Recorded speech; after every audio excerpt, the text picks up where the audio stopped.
Thank you all very much. Welcome to the Velvet Note. I've got a whole bunch of cool stuff to go over as we discuss the great Charlie Brown Christmas special. We want to just kind of warm up a little bit for ourselves and get everybody in the Christmas spirit there. One more time, Miss Laura Mastari on the piano. Mr. Mike Machera on the bass. My name is Justin Barnes. This is the Jazz Legacy Project. We're just doing both of these fine musicians know this album really, really well. So this is like a special version of my group because, you know, Mike has played this Charlie Brown Christmas special. He played it at the Earl, and we're in Mad Life as well. He's basically like the bass player. If you ever decide on your own that you want to try to learn this Charlie Brown music, call Mike because he knows it all. I spent all of this time making these charts, these very carefully handcrafted charts. You signed them, you know, I used a quill pen. I ran out of ink a couple of times, I had to go back to Staples. And then he's like, no, I have it all memorized. I don't need any of this. Yeah, Yeah, exactly. Yeah, they're crumpled up. So, but if he makes a mistake, let him know about it because he sure bragged about it. So we're gonna get started by, this is the song that always makes me think most, believe it or not, of the, gets me most excited about the Charlie Brown Christmas special. We're going to start with this, and then we'll dive into some of the history. We're going to start with Vince Guaraldi's Christmas is Coming. A one, a two, a one, two, three. I'm sorry. Everyone need for one. Good night. Oh yeah, one. Okay, I was singing the melody, but the melody doesn't start at the beginning. One, a two, a one, two, three.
Thank y'all so much.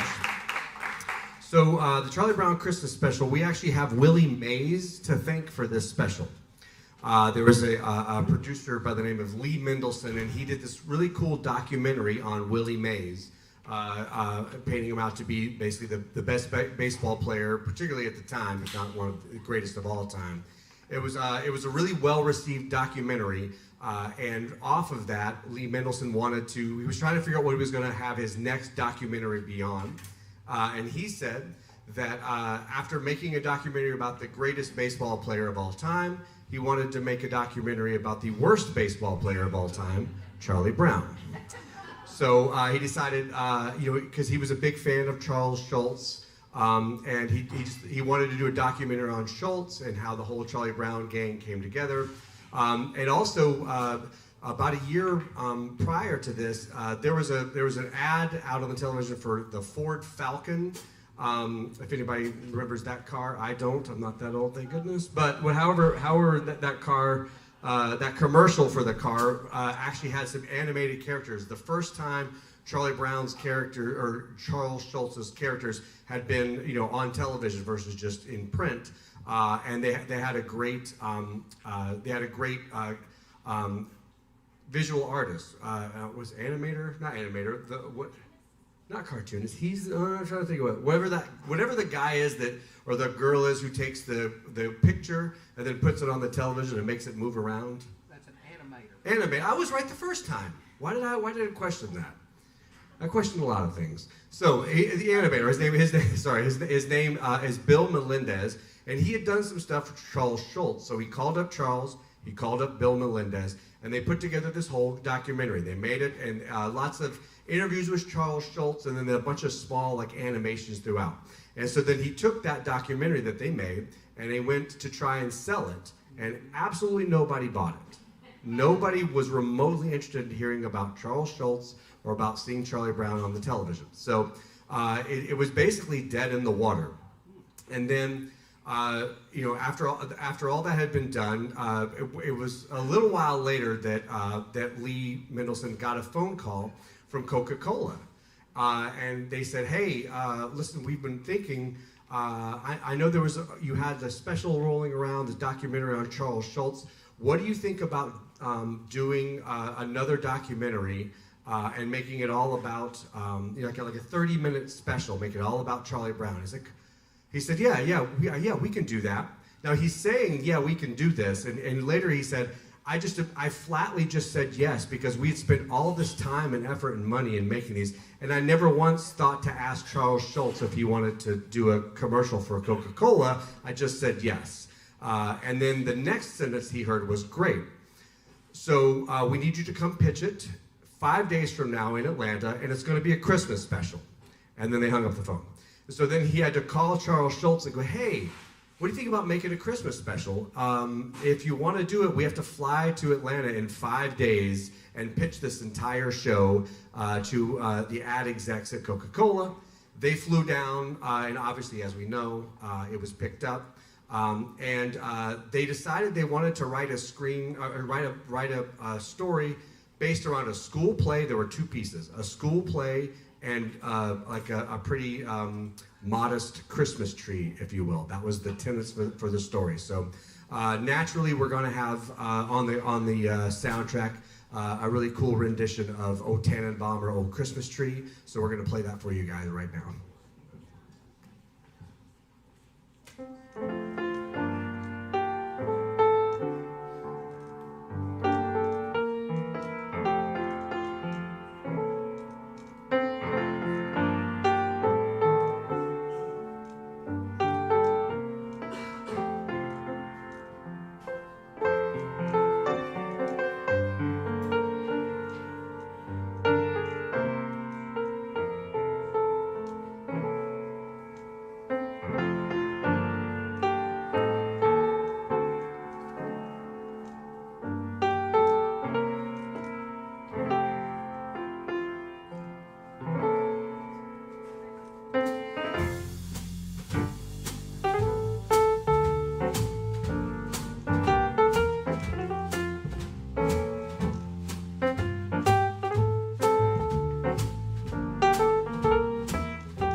Charles and Lee Mendelson were trying to put this together in 5 days, fly down to Atlanta to pitch it to Coke. They sketched out a very rough outline of how they thought it should go. Obviously, they didn't have much time. They had to try and storyboard some of it. But what they ended up bringing to Coca-Cola was almost exactly what is eventually going to make it to air. That first very rough sketch, they really didn't change much. There's a reason it didn't change much, which we'll get into later. But they flew down, they did the pitch, they flew back home, and then they didn't hear from Coke for like a couple of weeks. And they thought, yet again, this is now twice that a Charlie Brown special or documentary had been rejected.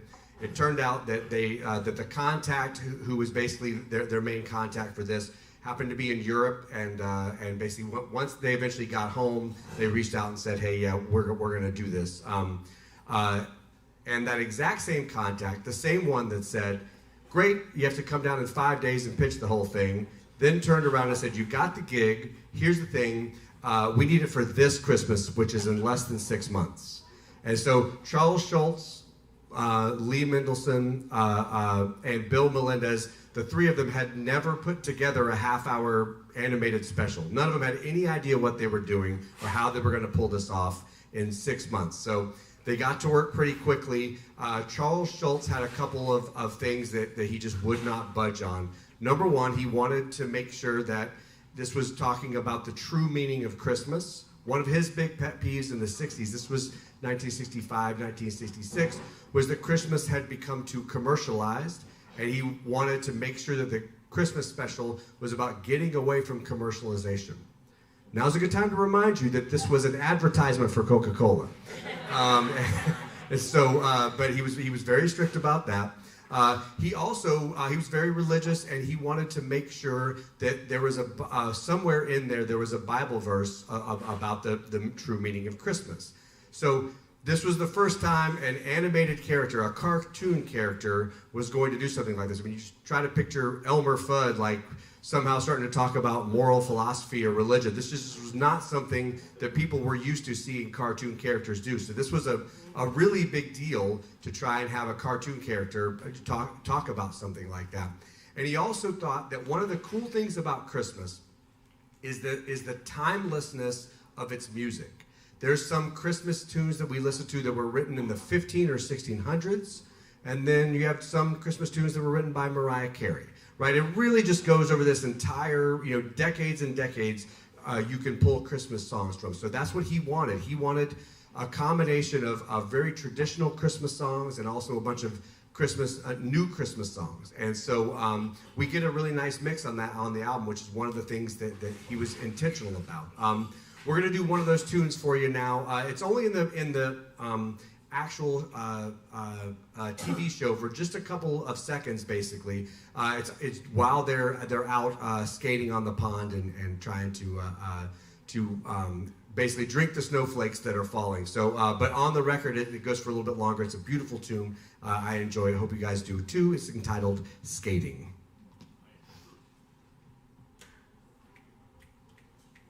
1, 2, 3, 1, 2, 3.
Thank you all so much. Skating. That was one of a handful of original compositions by pianist Vince Guaraldi that's on this record. Vince Guaraldi, he had a big hit in 1963 with his version of a tune called "Cast Your Fate to the Wind." And while that album or while that song in particular was circulating on the radio, this was when Charles Schultz and Mendelssohn and Melendez were all working on that original documentary that they were trying to get sold. So they asked Charles Schultz to they asked Vince Guaraldi to come in and work on that original documentary with them and add some music to it. And the four of these guys really clicked as a unit. So when Coke asked them to put the special together, they reached back out to Guaraldi and asked if he would collaborate and maybe contribute some songs to it, and obviously that's one of them. Guaraldi wrote a whole bunch of what we would call incidental music, just like skating, right? It's only just supposed to be for a couple of seconds, kind of in the background. And he, when you write a song like that, it's usually only 30 seconds or a minute long. It's usually not a full-fledged tune.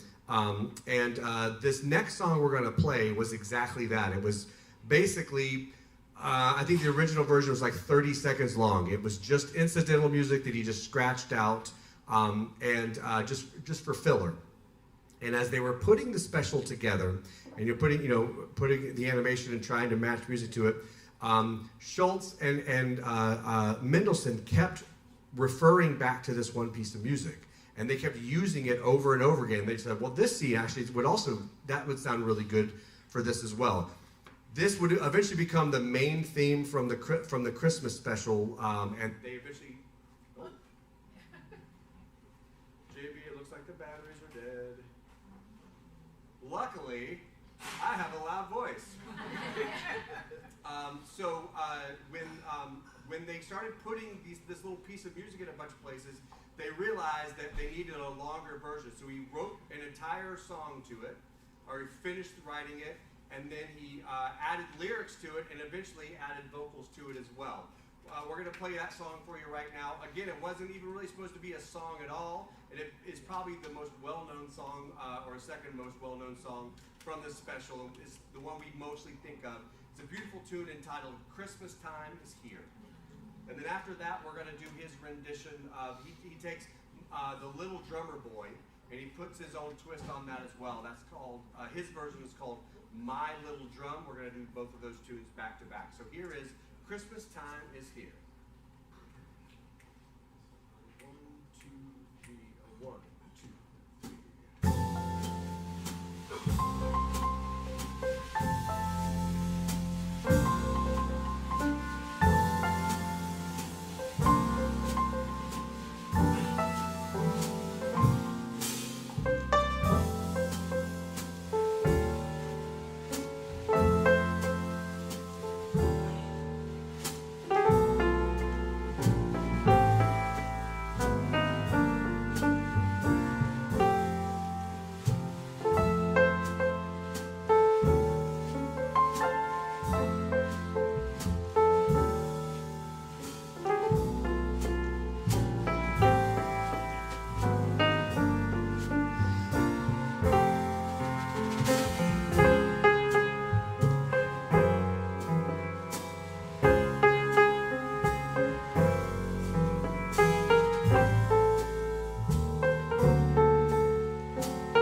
That was my favorite. I don't know why. There's something about the title of that I really like.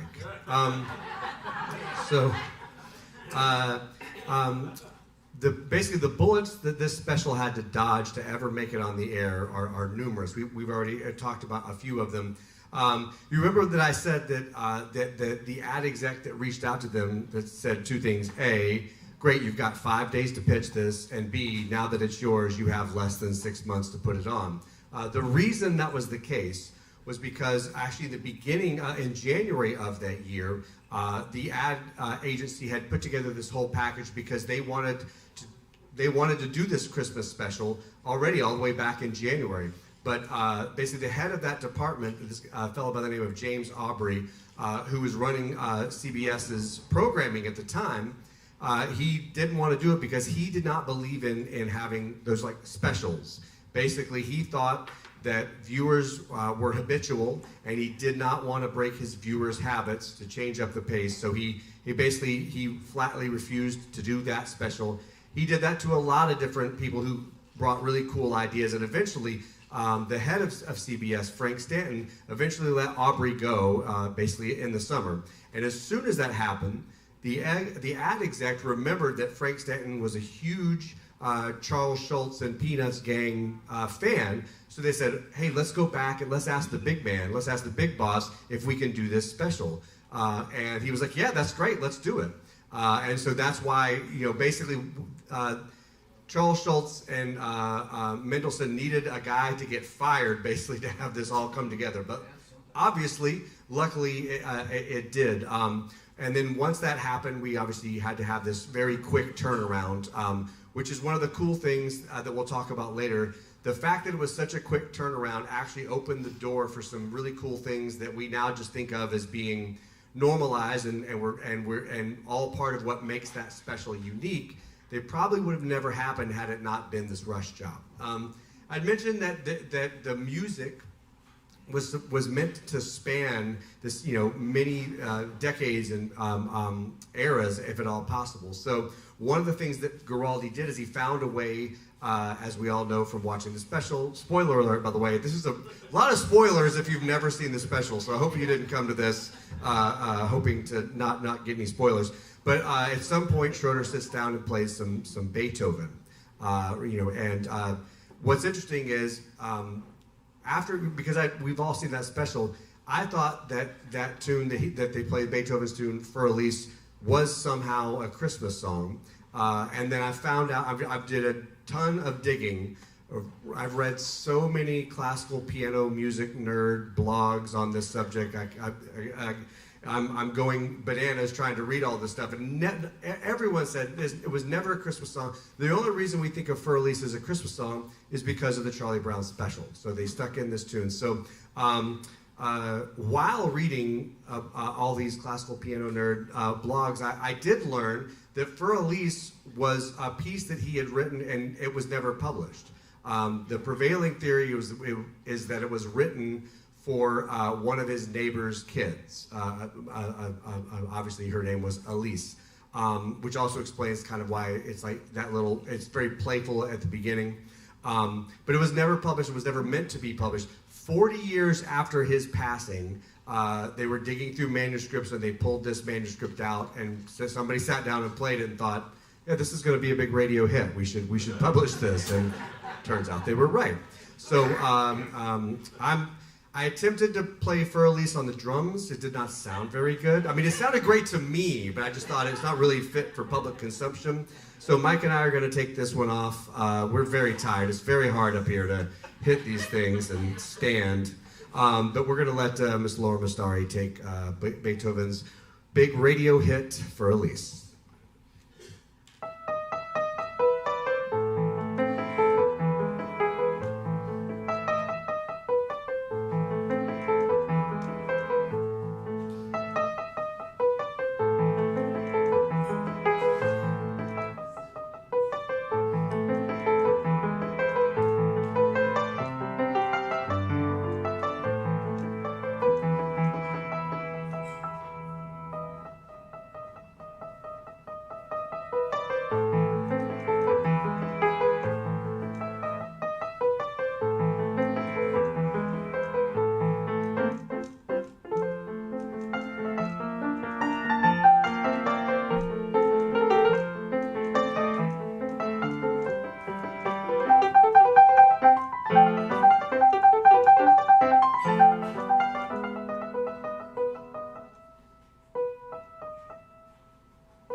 Miss Laura Mustard. It was either going to be that or this.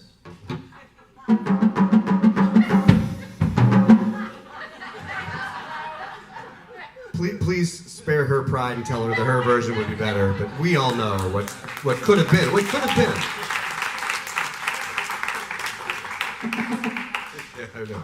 So when Schultz and Mendelsohn put this together, I'd mentioned that Charles Schultz had these very specific things that he would not budge on, and in general, they took a couple of really big risks that, again, we think of this now as like, oh, that was cool, and it's all part of the charm of the special, but there's a couple things in particular that nobody was doing at the time that these guys did, and that took big risks. One, they hired child actors.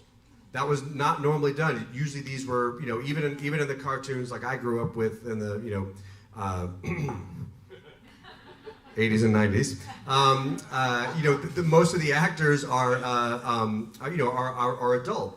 But so they're child actors, and also there's no laugh track, which, this is the 60s. Everything had a laugh track, right? Basically, the news had a laugh track almost. So at the time, to have a special happen, and again, there's, remember, there's only 3 channels, basically. So you couldn't flip around. I mean, basically, if you tuned into this, everybody was glued to it, and you're in an entire house, and then something funny happens, and there's no laugh track, which was unusual.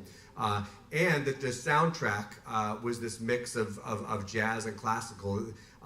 These things were not anything that you would have ever seen on television at the time. They took huge risks to do that. And even in the inclusion of songs that had some religious context to them. So we're going to do one of those for you right now. This kind of checks a couple of boxes for Schultz and Giraldi. It's a very, very old song, and then was then turned into a Christmas or religious Christmas tune. So the original song was Green Sleeves, and they added words to it, and it became What Child Is This? So we're going to do Vince Guaraldi's version of What Child Is This?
The Little Drummer Boy, also known as What Child Is This? So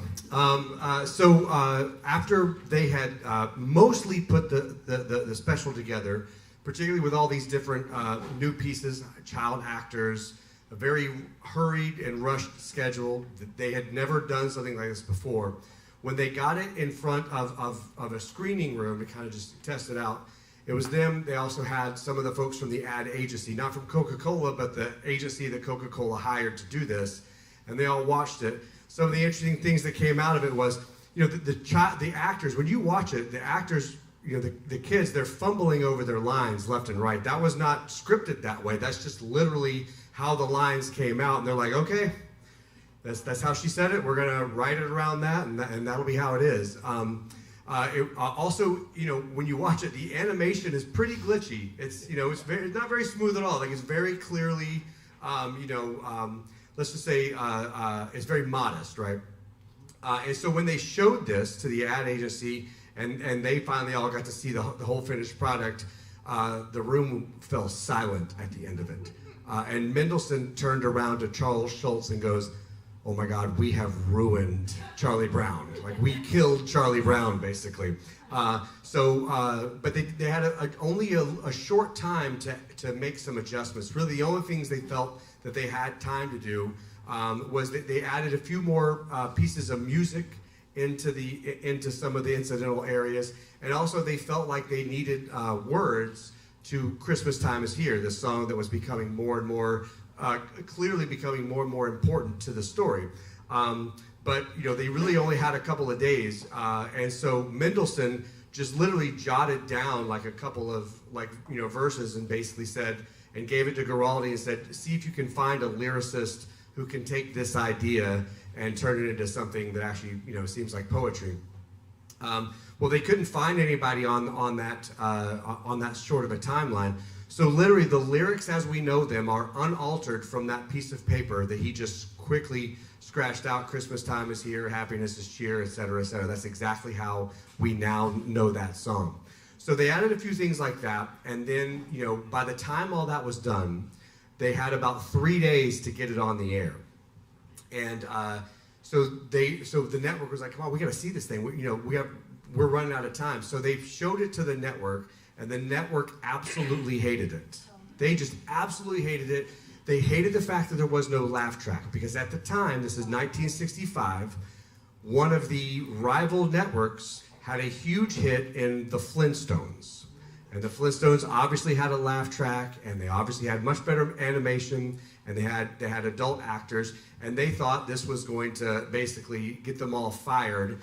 And also remember, they were pushing hard to have specials, but the guy above them, James Aubrey, didn't want them to have, so they fired that guy. They were able to do the specials, and this was going to be their very first special after getting that guy fired so that they could do specials, and if it bombs, they were probably going to be out of a job, which at this point, they basically assumed that they were.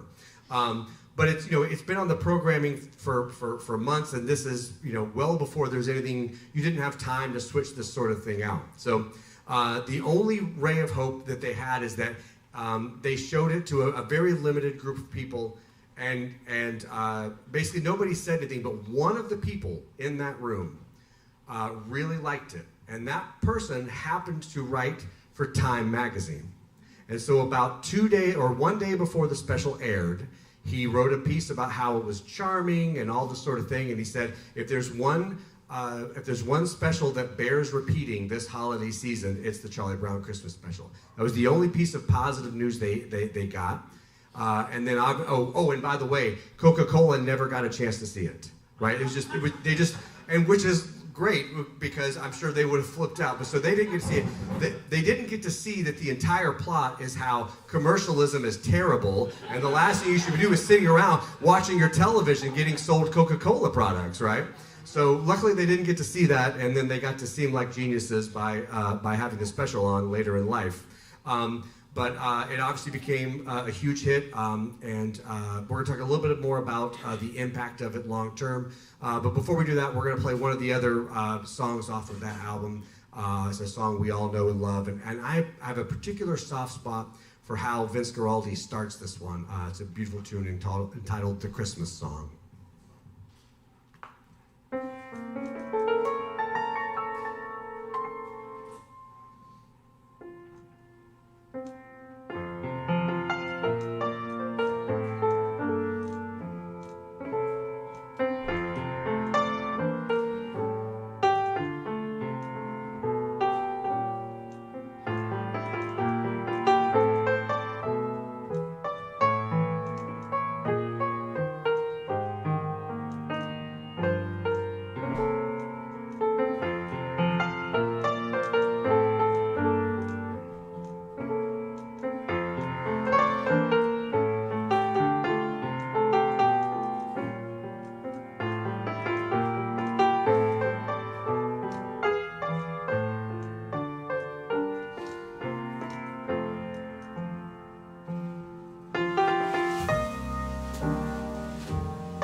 Thank you all so much. So, a Charlie Brown Christmas special aired originally on December 9th, 1965. And we obviously know the punchline here. It became a huge hit. It really turned things around for CBS at the time. It was fighting with ABC and NBC for ratings. It launched an entire series of Charlie Brown animated specials. It did wonders for Lee Mendelson and Bill Melendez, and obviously Charles Schultz. It helped extend the life of Charlie Brown. You know, these were obviously comic strips in newspapers, and eventually as television became bigger and bigger, having Charlie Brown's face and voice and message and story on TVs for years and years to come was obviously something that'll make sure that Charlie Brown and Charles Schultz, they're indelible figures, particularly in the holiday season. They did a Thanksgiving special as well. And this idea that that these songs, you know, it's this soundtrack is something that makes the rounds every Christmas season. Christmas time is here, this little piece of incidental music that grew into a full melody, which then grew into basically back of the envelope lyrics that stuck.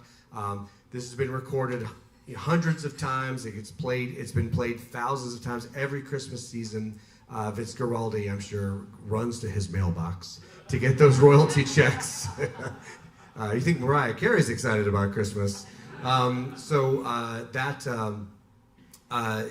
alone, that one song alone, would be enough to make this soundtrack super important. The original main theme, and it is the main theme, but the theme that obviously is going to outgrow the Christmas special. It was just meant for the Christmas special, nothing more. It was another piece that was meant to be fairly, prominent in the special, but they didn't know anything was going to come of this special. And then the song obviously is going to take a life of its own, and we're going to play that tune for you right now. It's the iconic Linus and Lucy. They're all like, if they leave and don't play Linus and Lucy, I'll ask for a free crab cake next time. Here we go. One, two,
Thank you all so much. Before we get out of here, we're going to play one last tune for you. But before we do, please help me thank one more time Miss Laura Mastari on the piano.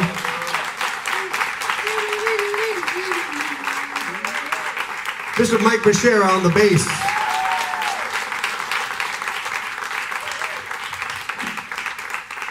No music, no net. You're up there on the. I don't have any music either, but that's because I can't read it. My name is Justin Barnes. We are the Jazz Legacy Project. Thank you so much for coming and spending your Sunday evenings with us.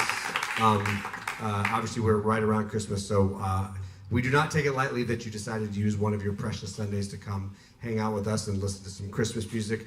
We're going to send you home with my favorite Christmas song. It's my wish for you guys. It's entitled, Have Yourself a Merry Little Christmas.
Happy holidays, y'all. Thank you so much for coming out.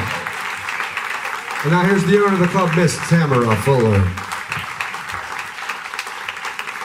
Yes! Give them all a hand.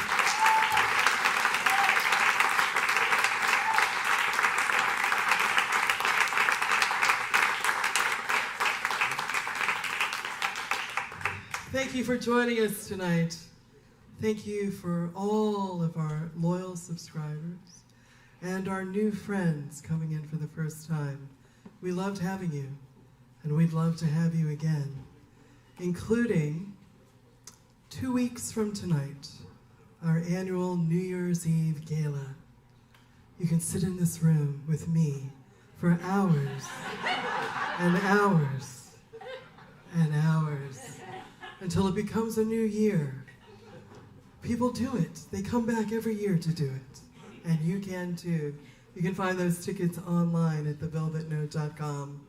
And then on the 7th of January, the Jazz Legacy Project returns with the life and the music of Sonny Rollins. So Sonny and I have a very special connection, and I'm really looking forward to this show, and I hope that you'll be here as well.